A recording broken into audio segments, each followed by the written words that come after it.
few countries which are very liberal, like Dubai and UAE is much better in that sense. And that also will be considered as one of the metrics when you decide on that. And practicing there, it all depends on the infrastructure wise. Middle East provides much better infrastructure than what we have, in a practice scenario, or the kind of lab infrastructure that you get to see. In Middle East, because they are cash rich, they have a very good infrastructure, laboratory infrastructure. That way, you will get to see good exposure. What this is. But if you are comfortable living in those kind of places and you wanted good standard of living, get exposed to good infrastructure, and most of the the faculty or the senior most staff in most of these Middle East laboratories are mainly from Indians and somebody from Egypt, and you have people from Africa, and all this. These are the kind of people that you can gel into the team, and how you can get yourself embedded into the team, working with them.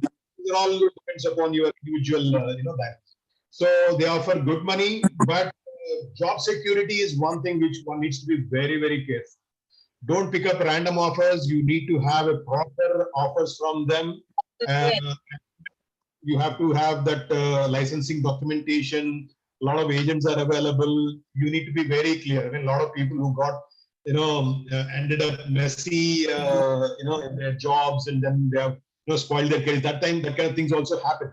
But it all depends on thorough, diligent, background checkings. So it's one of the options, but it's again individual choice. Thank you, sir. Hello, sir. Good evening, sir. Good evening. Hello. Sir, I have finished my post-graduation, sir. I would like to go to Canada, sir. I was just wanting, should we do our residency again in Canada, sir? Like if we want to work there, or? Yeah, Canada, I think more or less it's like a UK kind. So you need to take their, that Canadian board exam. Okay, sir. And Canadian board exam. Okay, sir. Okay, sir.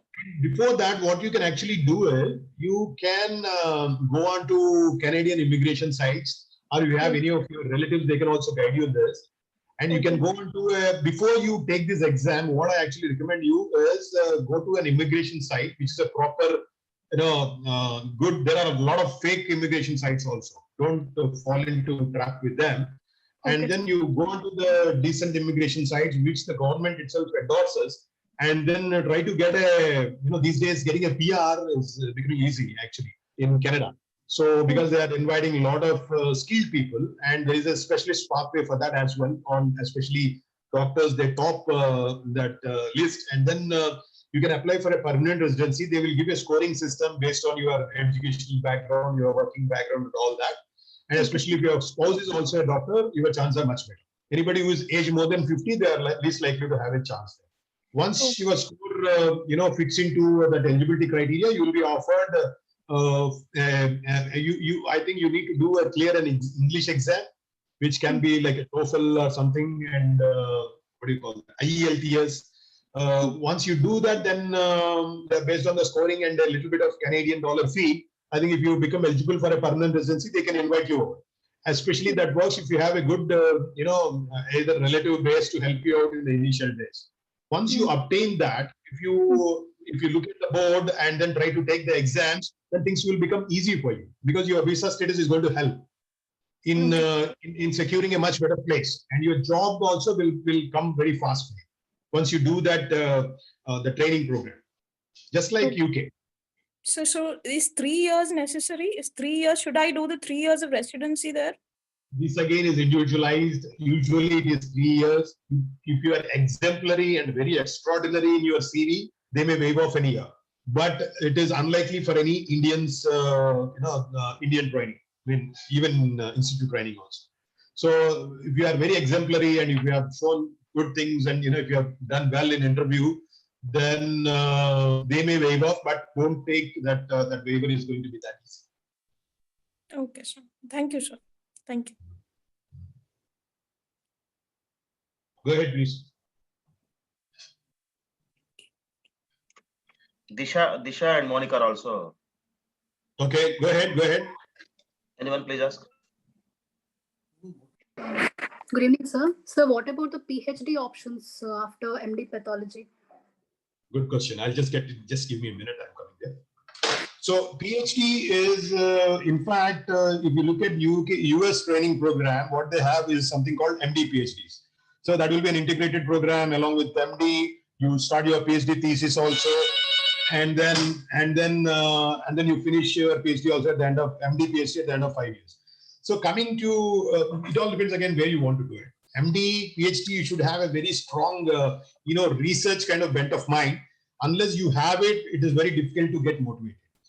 PhD is a full-time hands-on commitment, and it's a very, very rigorous work.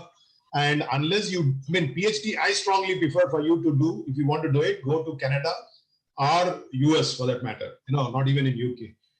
If you want to do a PhD, pursue it in Canada, pursue it in US. Australia, I'm not too sure. Canada and US are the best places for you, because I can tell you this. There's some place called British Columbia Cancer Agency.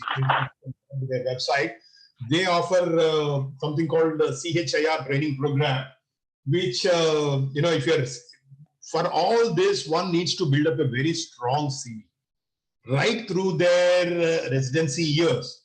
If they have made their CV stronger, that much more. Whatever you do in your 3 years, take a break from your medical school, go to a place where it is, hands-on training is intense, get yourself trained, learn the nitty-gritties of the procedure, then you become more qualified. Because what is going to happen is, if you apply to any of these places, they will arrange a telephonic call and they will ask you a lot of technical questions. What Canadian people or US people they'll ask, again, this comes through connections. Your faculty or anybody that you know of, if they have a good rapport with any other people who are conducting PhD programs or residency directorship programs, then your faculty can email them or call them and then just tell one of my students is coming. So, and what they're going to do is they're going to assess you on a telephonic conversation. They happen with me.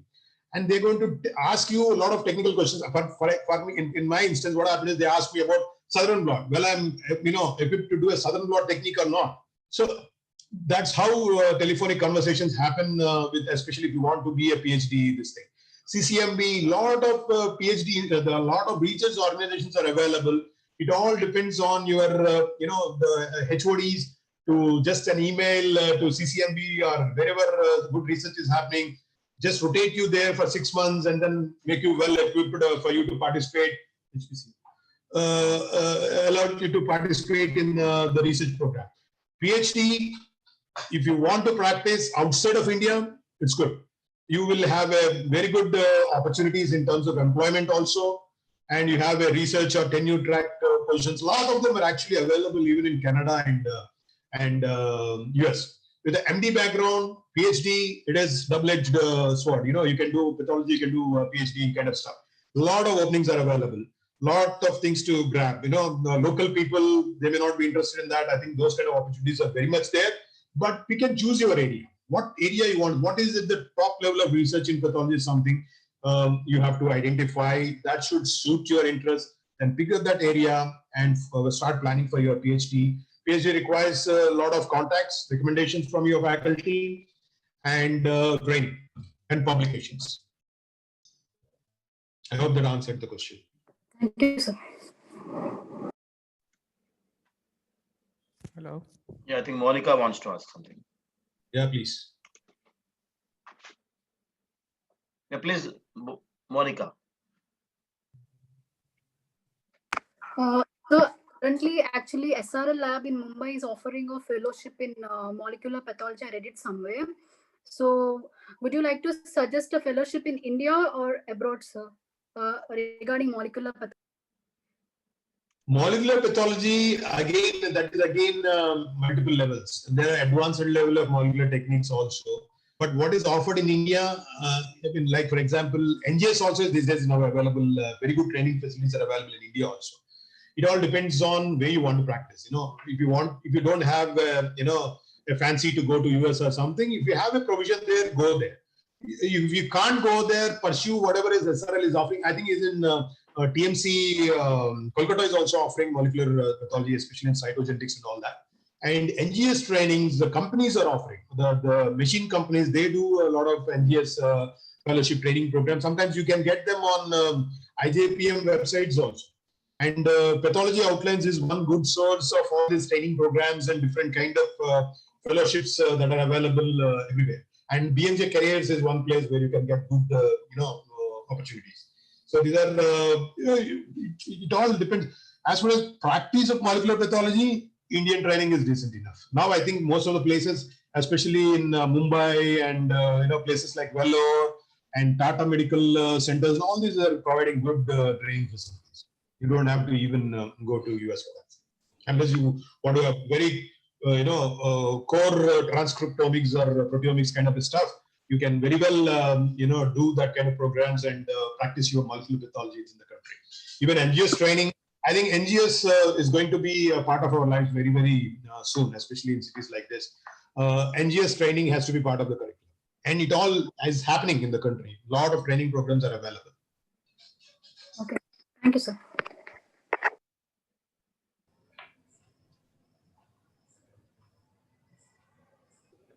Any more questions? Anyone wants to ask anything? Hello. Yeah. Hello, sir. Yeah, please go ahead. Yeah, good evening, sir. Good evening.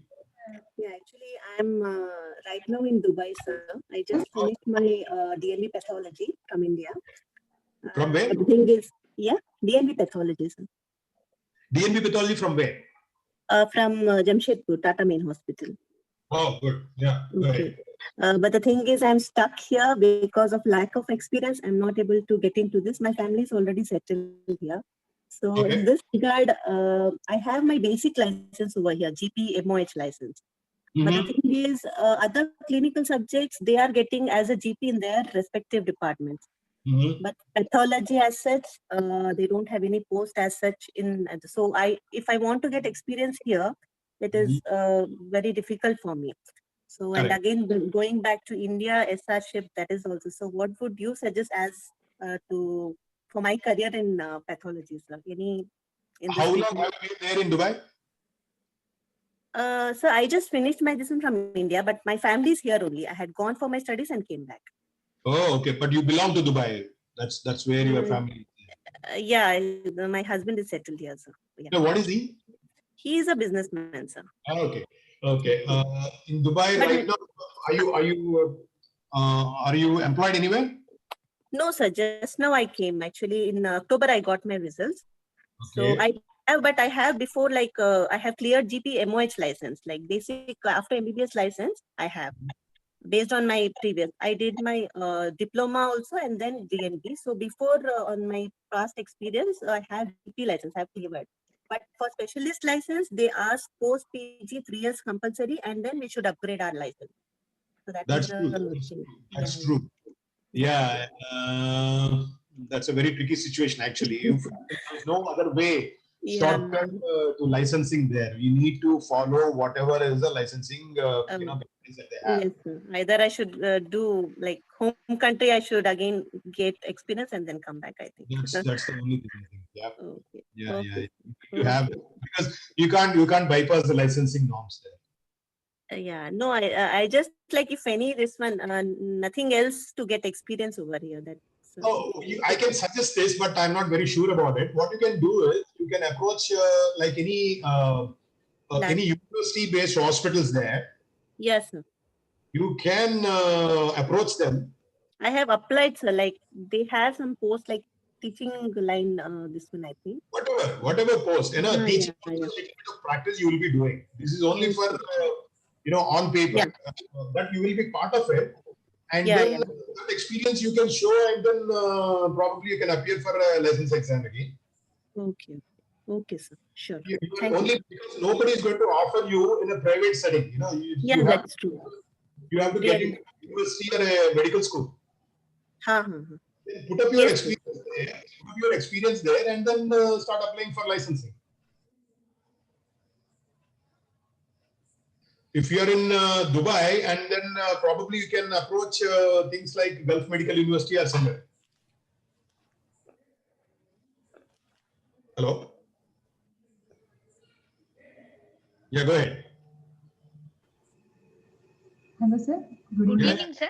Good evening. Can you suggest any centers for doing fellowships in hematopathology, sir? Fellowships in hematopathology. You have one good program in Tata, Bombay. Okay, sir. And other than that, I mean, if you're talking about lab hematology, Yes, sir. hematology. Only I think they are the ones who have a good structured program. That will be for 2 years, where you get to see a lot of flow cytometry work and molecular work and all that. Okay, sir. TMC Thank you, Kolkata sir. and TMC Mumbai. Okay, sir. And you can do it even in CMC Vellore also. Okay, sir. Thank you, sir. Hello, am I Yeah, yeah. audible? Yes, yes, please go ahead. Hello, sir. This is Dr. Neha from Pune. Yeah, yeah. Actually, I had the same question regarding fellowships in hematopathology, but I would like to be a little specific with the location. Are there any good fellowships in Pune, in Maharashtra? Pune, DNB they have in Sahyadri. Sahyadri, they have a DNB program in clinical hematology. I'm not too sure about the lab, but the lab there is very good. You get to I'm for a small training program and observership program or something just to prime yourself. I think it's a one good place to visit. Okay, okay, sure, sir. Thank you so much. Hello. Okay. Good evening, sir. Good evening. Sir, I'm a third year pathology resident, sir. So wanted to ask you that some of the centers in India are offering a SRship of 1 year, as well as some others are offering for 3 years SRship. Okay. So which one to go through, sir? I mean, which is better, and in terms of what? It's again individual choice. If you can pick up everything in 1 year, you don't have to waste your time 3 years there. No, sir, but at some centers, MCI is recognizing 3 years for again for AP and not 1 year. But some centers are offering for 1 year, sir. That's true. I mean, whatever the eligibility criteria, if they are asking for 3 years, you have to be there 3 years. If you want to practice, 1 year is also sufficient. It all depends upon you. So if basically if we want to join a teaching hospital, then we should go for 3 years. 3 years, obviously. That because that is an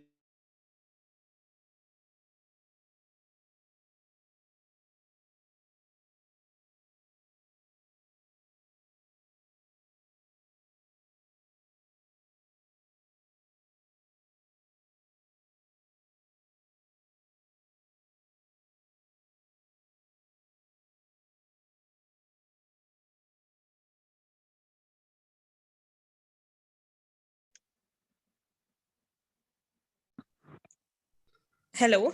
Yeah. Hello, sir. Sir, I just wanted to ask one more thing, sir.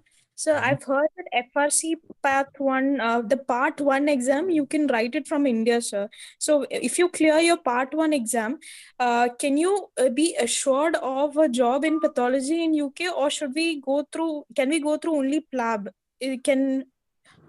No. FRC Path 1 will make you eligible to sit for FRC Path 2. That's it. You will not get any job based on FRC Path 1. Okay, sir.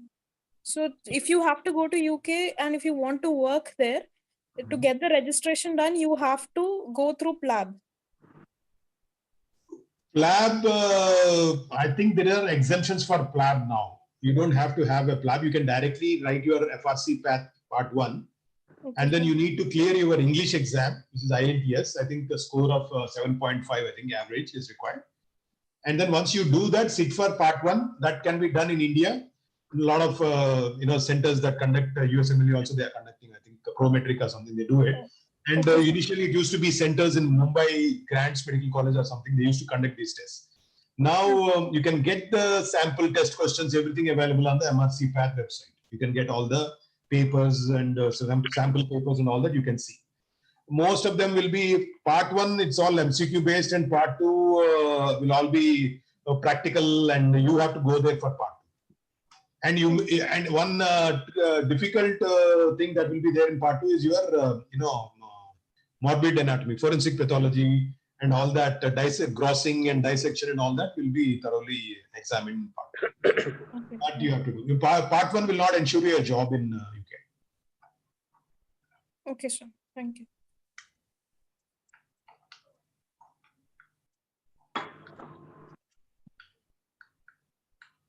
Hello. Yeah, go ahead. Good evening, Dr. Srinivas. This is Dr. Kalyan from Vijayawada. Okay. I just want to know that what is the scope of our postgraduates to work as faculty in overseas medical schools? Okay. Overseas medical schools, again, they need to have a registration in their local medical councils, first of all. And they need to qualification equivalence. Some of the, like in some universities like West Indies and Jamaica and all these places, they are having something called an equivalence. If their equivalence of their medical school, teaching matches with what you have trained in India, they are okay to have you there. But again, this needs some connections. So you need to have some of your alumni who, were part of the institute, who is working right there. Recommendation works there, and you can get into a teaching faculty in places like that. But in teaching faculty in places like UK, US, you need to take all the basic pathway. That again is a very, very cumbersome. So medical schools abroad, very limited scope. Very, very few places where if you can prove your equivalence of your qualification with the local ones, then with a little bit of push and recommendation from friends of your alumnus, then probably you can get in. But in places like US, UK, Canada, you have to take all the grind before you become eligible to teach their students. Okay, then. Thank you. Hello, sir. Yeah. Hello, sir. Yeah, go ahead. Yeah, sir. How can I get super specialty or training in molecular genetics, sir? Molecular genetics, there are a few places which are actually offering these kind of fellowships. One is in TMC Kolkata, and one you have it in CMC Vellore and TMC Kolkata. These are and even this thing, Tata Mumbai. And there's one place which is affiliated to Tata, it's called ACTREC. This is Advanced Center. Sir, your voice is breaking, sir. There's one advanced center of Tata, which is the extension of Tata Mumbai. It's called the ACTREC. That is the place where you can get this. Okay, sir. And watch out for a place called Dhirubhai Ambani Knowledge City, which is again in Navi Mumbai, where they give training for molecular techniques. If somebody is interested in cell culture techniques, somebody wanted to do something in cellular therapies and cell culture and all this, somebody is interested in PhD. So cell cultures and kind of cellular therapies, and this is the future. So you can get good training, hands-on training programs in places like this. Dhirubhai Ambani Knowledge City, they offer this. So make note of that. And training is available in a lot of places, like IASU also offers few training courses. CCMB in Hyderabad offers good courses. So depending on what you're. Thank you, sir. I hear you properly.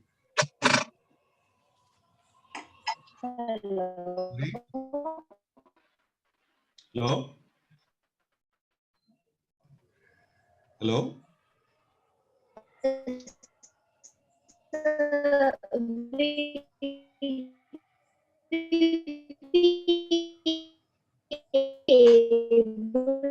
To work as a consultant. Hello? Will we be able to work as a consultant pathologist? Hello? Hello? Hello, sir? Yeah, hello? Go ahead. Go ahead. Hello? Yeah, able hello. to work as a consultant? Will we be able to work as a consultant pathologist in UK after passing FRC Part 2? Yeah. Yeah. You will be. Okay. Okay, sir. Hello, sir. Good evening, sir. Yeah, good evening. Sir, how can I do this fellowship in hematology, sir? Will it be useful, sir, in future, or DM hematology will be given preference, sir? No, the preference, it's not about qualification. As I told you, it's not about qualification. It's what you can do. Whether it is a 2-year fellowship program or a 3-year DM course, qualification doesn't matter. If you, I mean, what any interviewer is going to ask you, what you can do. If you are very good in your training, very good in your subject, even a fellowship also will do. No preferences there.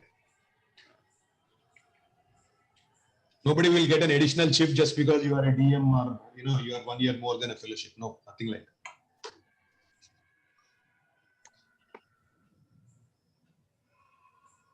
Hello. Okay, Ria wants to ask. Please go ahead. Go ahead, Ria.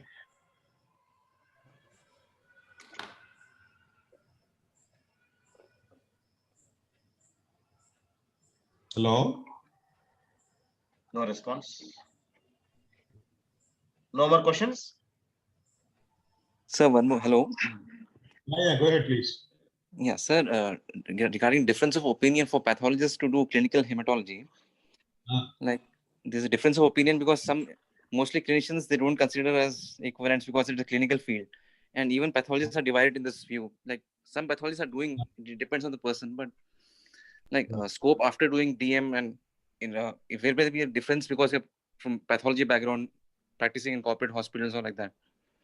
Not at all. Not at all. Once you have become and qualified as a DM clinical hematology, nobody is going to bother whether you come from pathology stream or medicine stream, unless you acquire, you are not acquiring good clinical skills, which I'm sure everybody can do it after a 3-year rotation.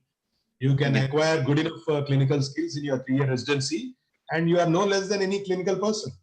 So you don't take it that way, and you will be discriminated. Nobody even bothers. I mean, whether if you are good in your subject, if you are good in your confidence and your training, it all comes with your training.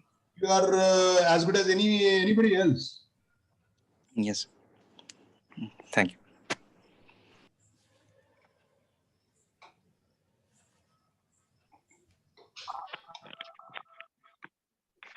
Yeah. Hello.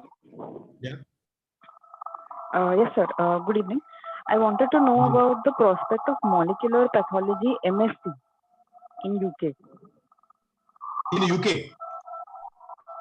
Yeah. In UK? MSc molecular pathology. There are a lot of places which are offering this. No, the molecular pathology anywhere outside India is going to be a good prospect. That will give you a job for sure. Okay. Yeah, it is very, very much practiced in Western world. You can easily pursue molecular pathology, anywhere outside India. Okay.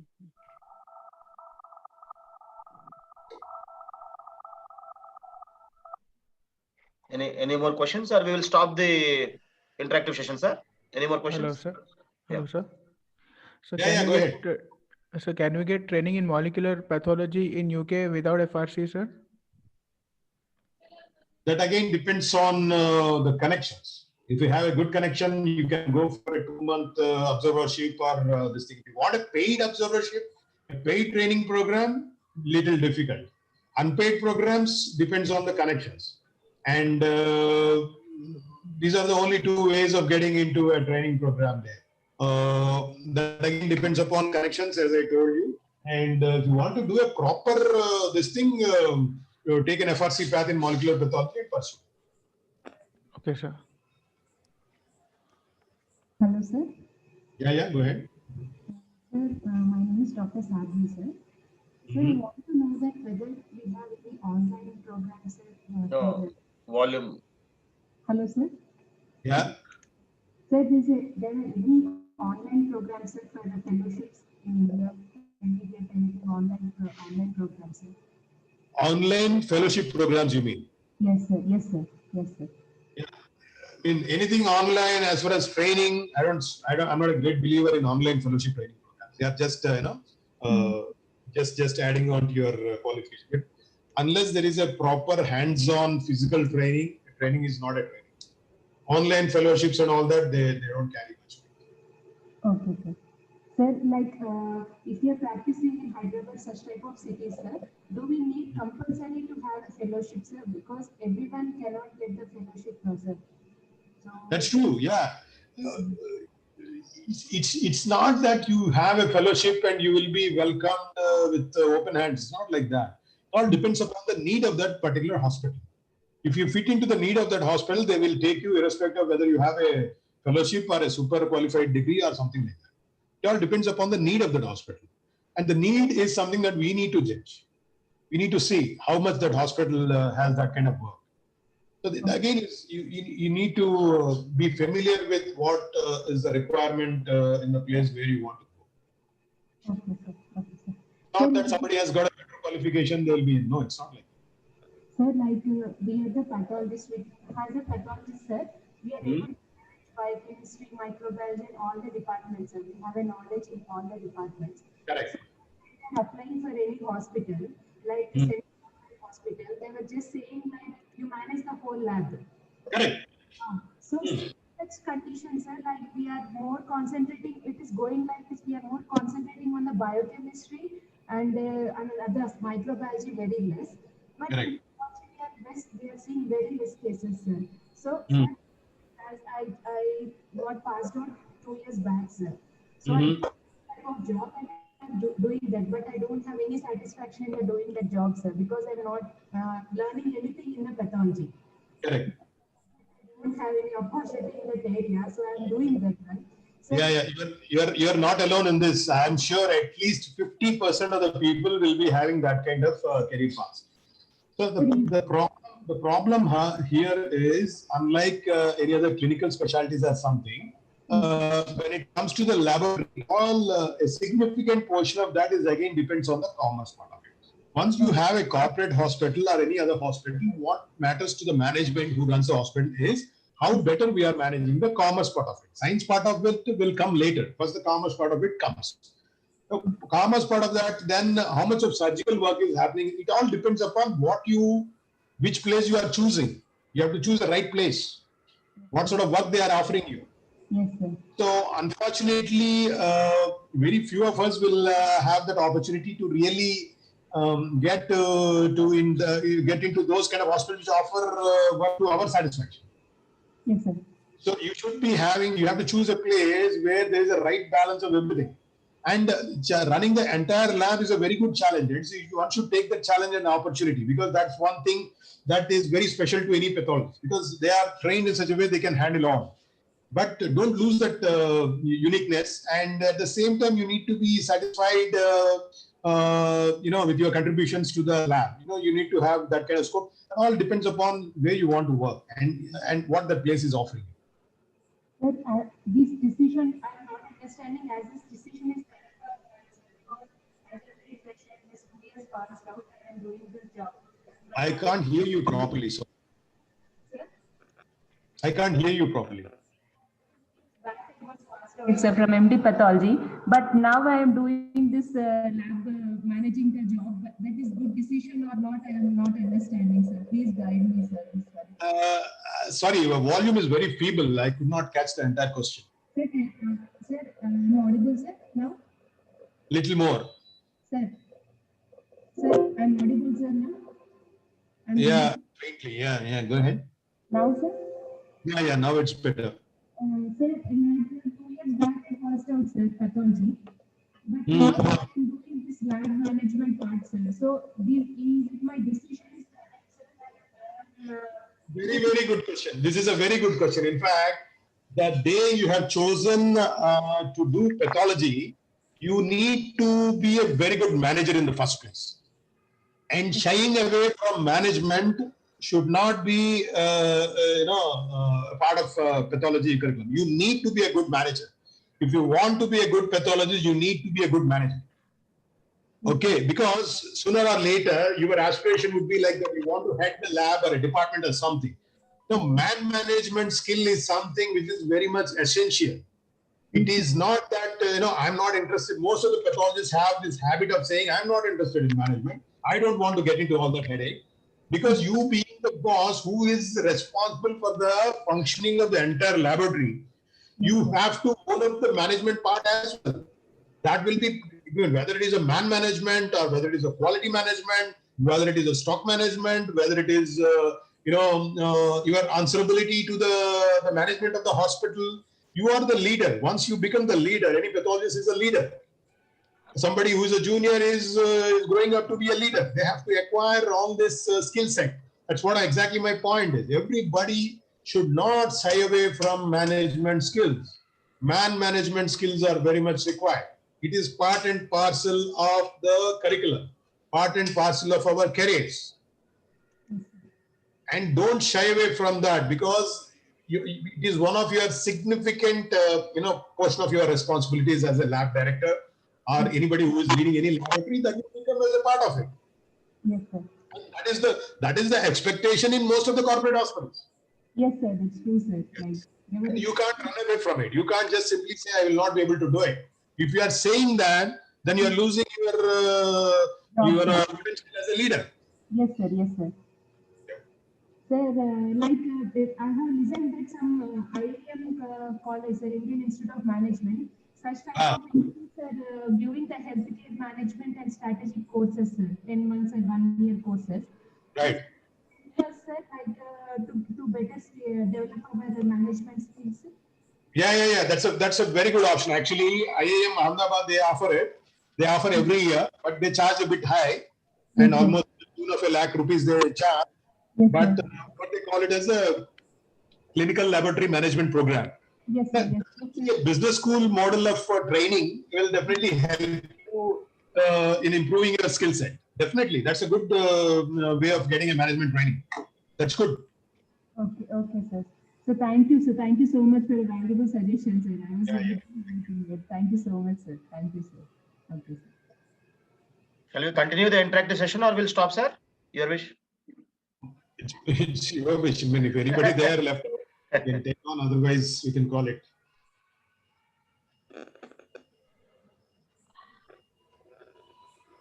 Okay, I think we will stop this interactive session. Already we have discussed so many questions, and sir has answered so many questions elaborately. So we'll go ahead. So next, some formalities. I will request our Kumar Guru sir to please convey his heartfelt vote of thanks to our speaker and to the participants. Good evening, everybody. Am I audible? Yeah, yes, sir. Audible. Good evening, everybody.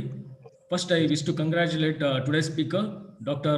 Upendra Srinivas sir, for enlightening all our postgraduate students and the junior staff about various options that are available for us following our post-graduation course.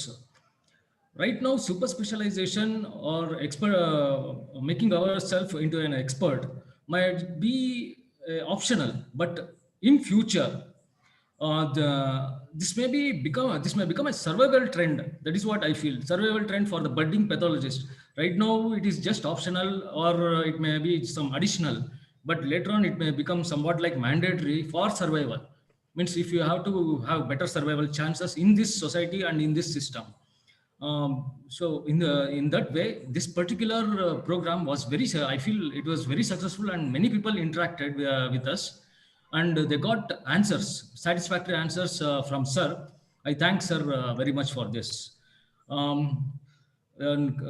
Here now, I wish to thank Dr. Kiran sir for hosting this session. And also all our executive body members and members of our association, IAPM AP Association, for the solid support, for providing us a solid support. And also all our viewers, virtual viewers, the audience, they participated very well in this particular program. I thank them all. We had a very good interactive session. Sir also answered most of our questions to their satisfaction. And at last, I request all of you to please provide us the valuable feedback for this session. The link will be provided by tomorrow. Please provide us the feedback so that we can improve and we can have more such sessions in near future. Thank you very much. Over to Kiran Kumar sir. Yeah. Thank you very much, Kumar Guru sir. That was a very good way of thanking everyone. So now actually I wanted our president sir to give concluding remarks, but today is not there. He could not participate in the meeting. So on behalf of our president sir, I will just conclude this session, being the secretary of IAPM AP Chapter. Really, we are very fortunate, sir. Upendra sir has agreed and to present another such wonderful, interesting, informative lecture so soon, and it was really very encouraging for us. And fortunately, I have, this information I kept in our national IAPM group also. That's why we have found very good response from postgraduates throughout India. That's why today we had almost 85 participants, and most of the postgraduates from not only from AP, from other states also we found. That's a very good welcoming sign that this topic has attracted so many people nationwide. And fortunately, they could clarify all their diverse doubts, so many doubts, because it's a very good, important topic. And Upendra Srinivas sir has volunteered to present this topic, because generally these academic topics we are well aware in all the sessions, but this kind of rare topic, very few people will come forward to present.